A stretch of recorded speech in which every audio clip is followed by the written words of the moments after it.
You know, when you get caught up in that whole entire deal where every season you're buying more decor, and the living room ends up being cluttered with so much stuff, and it really doesn't need that to feel cozy. Everything has shifted with my decorating since I realized that the secret to high end lived in homes isn't adding more, it's styling with intention. I know that word is overused, but we're gonna have a serious conversation about this because today I'm gonna show you how I use my latest DIYs to give my home a calm late summer refresh that feels expensive but costs almost nothing. Let's get into the small styling decisions that made a huge difference.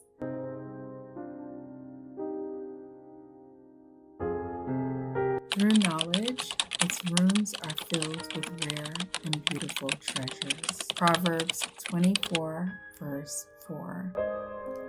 For the longest time, I thought a cozy home meant buying every single decor piece that you absolutely loved. Another cute pillow, another candle, another decorative object. Cozy besties, you guys know what I'm talking about. If I just have that one piece, everything is going to come together.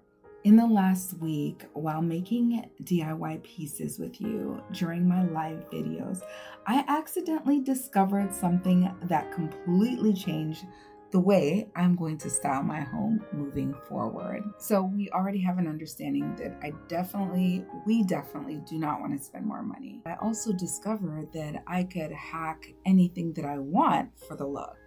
And even if it comes from the Dollar Tree, but guess what? We can still make it look expensive.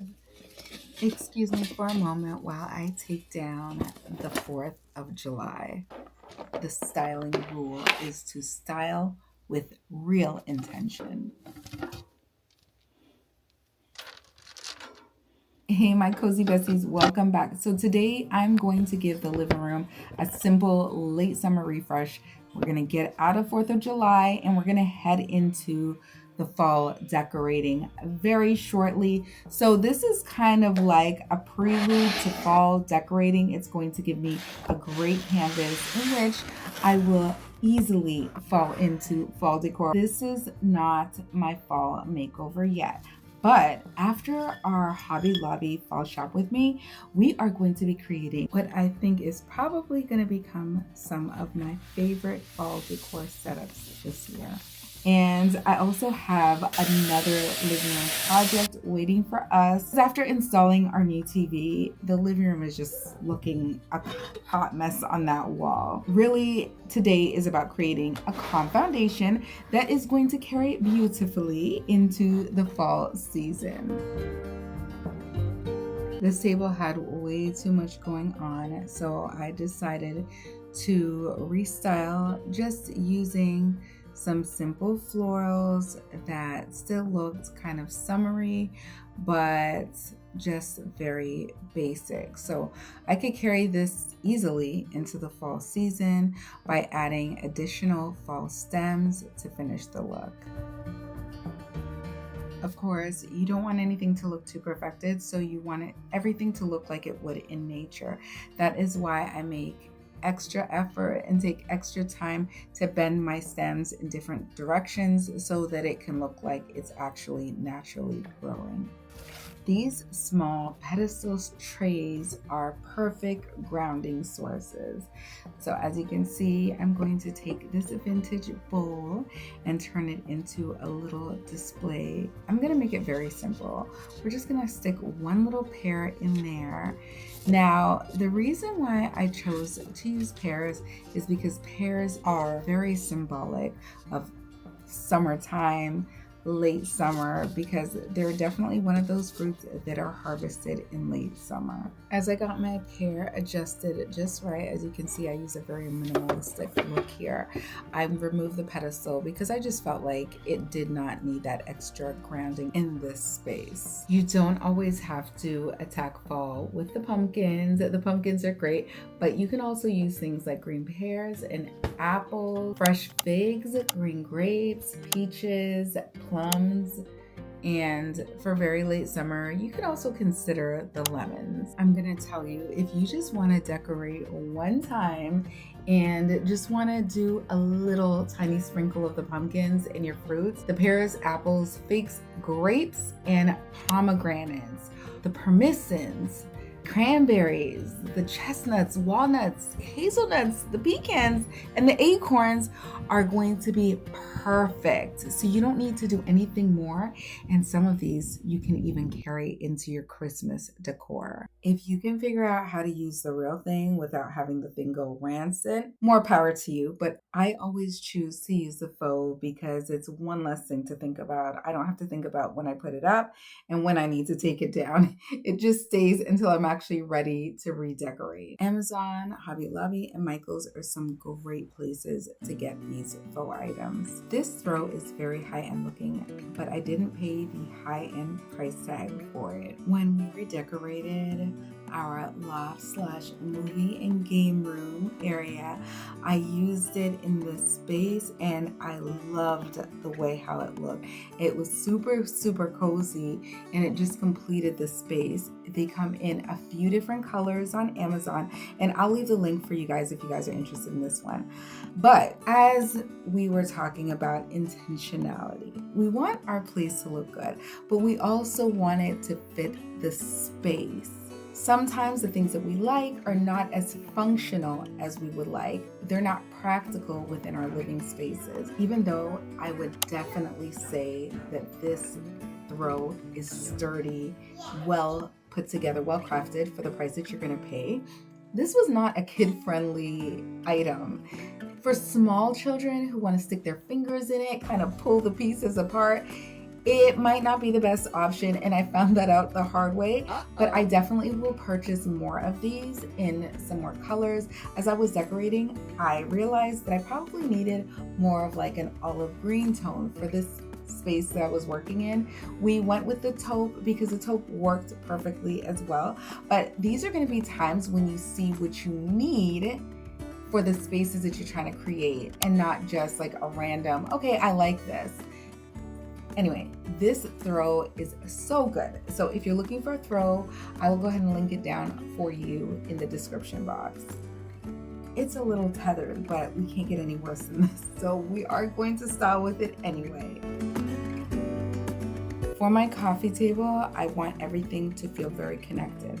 So that is why I'm going to place this long wooden tray. It's actually a serving tray. You can use it for a charcuterie board or something like that. But today we're going to use it to ground, because who says that things are limited to the spaces like the kitchen or the bathroom? Nothing is absolutely limited. Use your imagination, let it run wild, and decorate.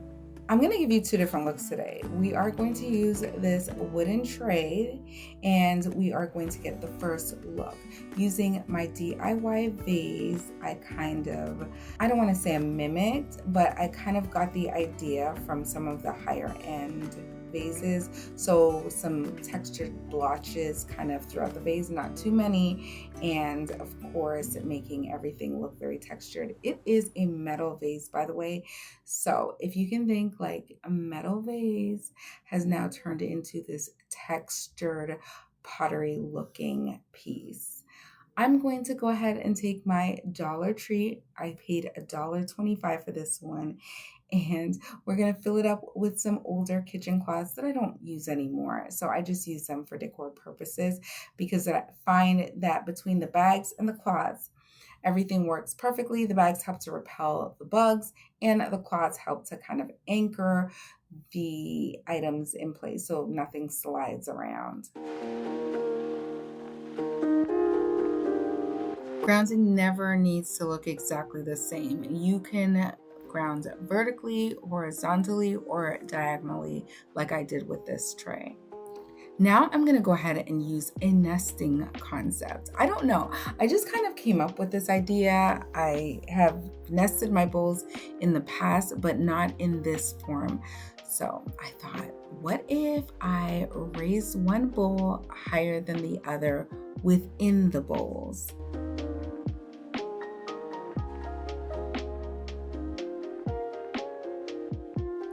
This was not planned when I created this bowl, but then I later found out that this is actually something that real designers, real interior decorators do for styling. It is actually considered a very high-end concept.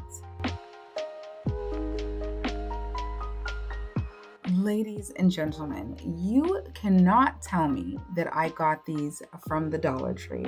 There is no way.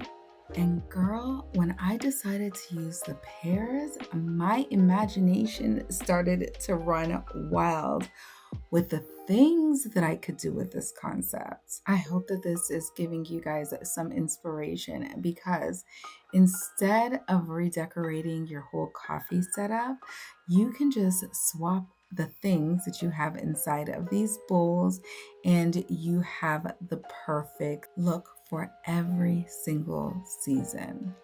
I know life is rough out there. It's not easy to work a full-time job, cook, clean, make the house look spectacular, and decorate for each new season with ease. Just like having a level of organization and cleanliness, decorating is definitely optional. It is also optional to decorate for the season, but I think it definitely changes the atmosphere around you and it gives a higher level of cozy and peace. The energy that your environment brings is everything to your daily function.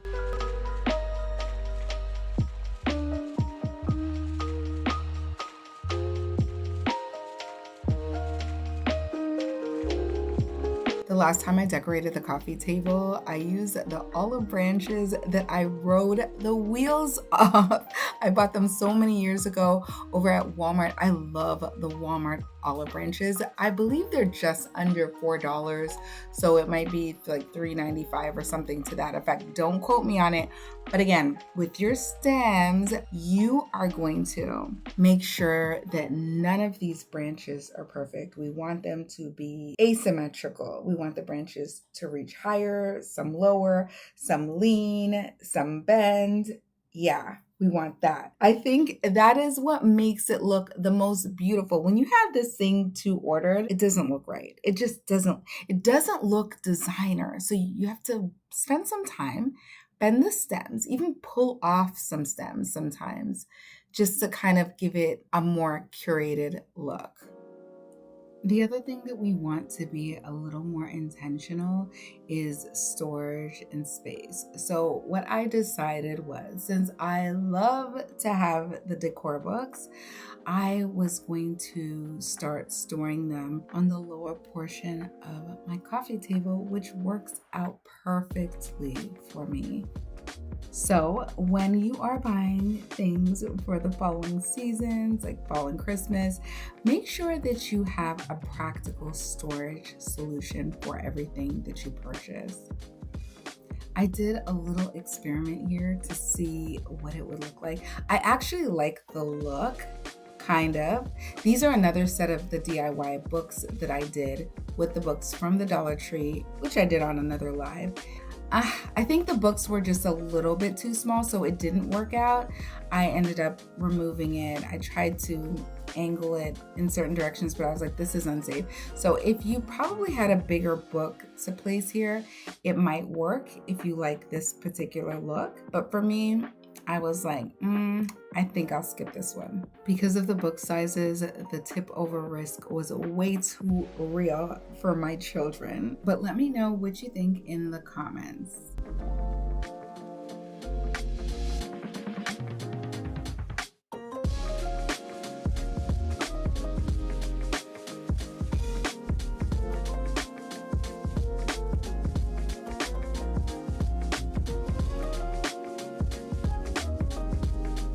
Would this look be a Pinterest pin, or would you skip it? We kind of skipped over talking about the pillows, so I wanted the neutral colors. I thought to add a little bit of a lighter green tone, and then I was like, probably the olive green is the best way to go. And that's why I said, like, I probably should get a little more of a collection with the throw colors, but using linen, boucle, chunky knit, suede textures. Even as we get closer to the colder months, the furry textures, it just makes everything so much better.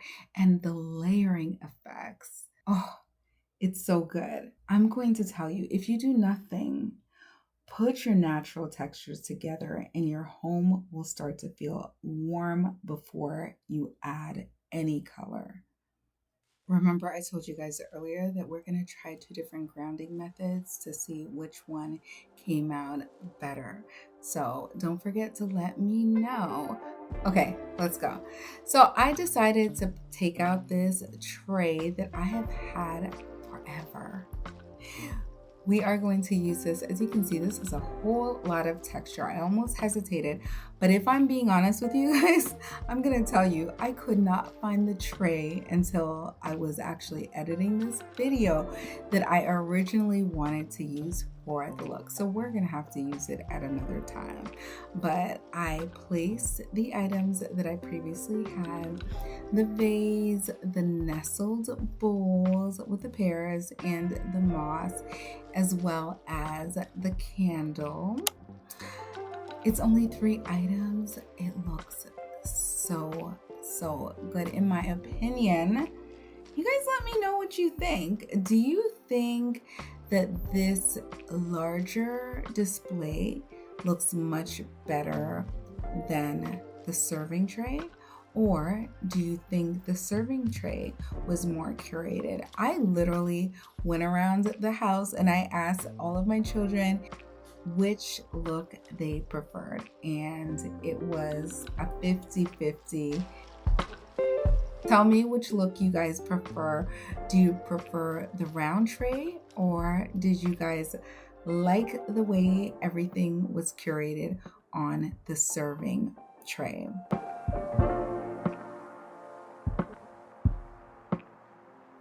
Once you peel back the onion, nothing in this room is overly complicated.